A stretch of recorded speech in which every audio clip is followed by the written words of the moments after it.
What's going on, guys? It's Greg from East Coast Eyes, and Warrior has announced the re-release of the Warrior Blade as the Blade OG. So this is huge news and probably the biggest head release all year. So the official release date is January 15th, but pre-orders are starting now for the Blade OG. So I have one here that I strung up and I'll tell you a little bit about, but first a brief history of the Blade. So a long time ago when I was in middle school, Warrior released the Warrior Blade. It was a great head. I used it, just a regular old head to play with then, and after a little while they discontinued it, and it kind of took like a cult following. Face-off guys loved it, and the market value for original blades, which is the one that came out first, skyrocketed up to almost $400. And since then, Warrior's released a few iterations of the Blade, the 2.0, the Face-off, and the Blade Pro, none of which really lived up to the original Blade name. So the first one that ever came out kind of took the name OG Blade or Original Blade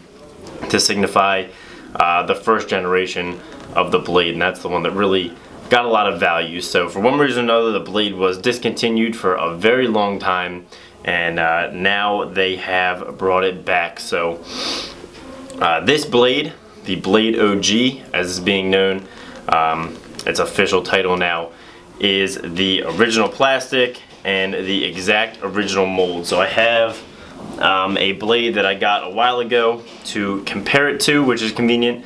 So this is an original blade from like 15 years ago or 10 years ago, whenever they released them. So it's good to have these side by side so I can really see a comparison. So as far as I can tell, they are identical. Obviously this one's a little used and a little scratched up. This one's nice and glossy new.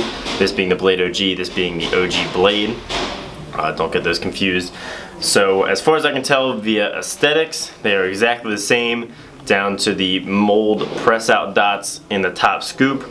The only thing that's different is the sidewall holes are a little bit rounded, as where these are kind of sharp and squared off. And that is it. So they are exactly the same.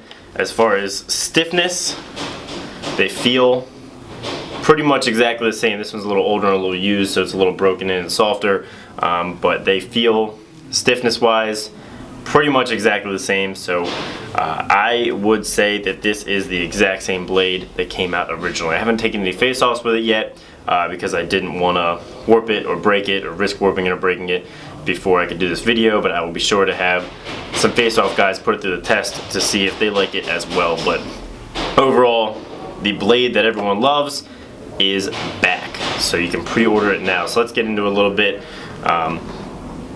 It has an iconic blade face shape. This is high school spec only, and the really dramatic flare is what sets the blade apart from most other heads. You can see that dramatic flare in there, which I really love.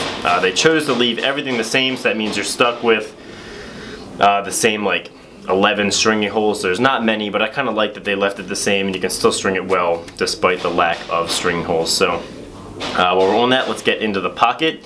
So I strung this one up with a custom piece of ECM black that goes gray to white to neon green to white to gray, kind of like a bar stripe design with a gray and neon green triangle top, neon green in the sides, neon green in the throat, a gray nylon, and 2 white shooting strings. And for the pocket, I wanted to go pretty basic. It's kind of a mid-high shifty pocket, and the channel is not too tight, but really tall and defined. Because of that flare, really helps you get a really tall and defined channel that turns out really nice and keep it very consistent. Just a nylon and 2 straights to keep the release smooth, and overall I love the way this pocket turned out. It looks so sweet, and I will be definitely trying to track down a couple more Blade OGs to string up and maybe even use as my gamer. That would be that'd be pretty awesome. I would definitely enjoy that. So this one looks sweet. I'm super pumped for the release, so make sure you guys let me know what you think down in the comments. Let me know if you're going to pick one up, if you're going to pre-order one, and I'd love to hear your guys' thoughts as well. So thanks for watching, guys. Make sure to like this video if you liked it, subscribe if you haven't, and have a great day.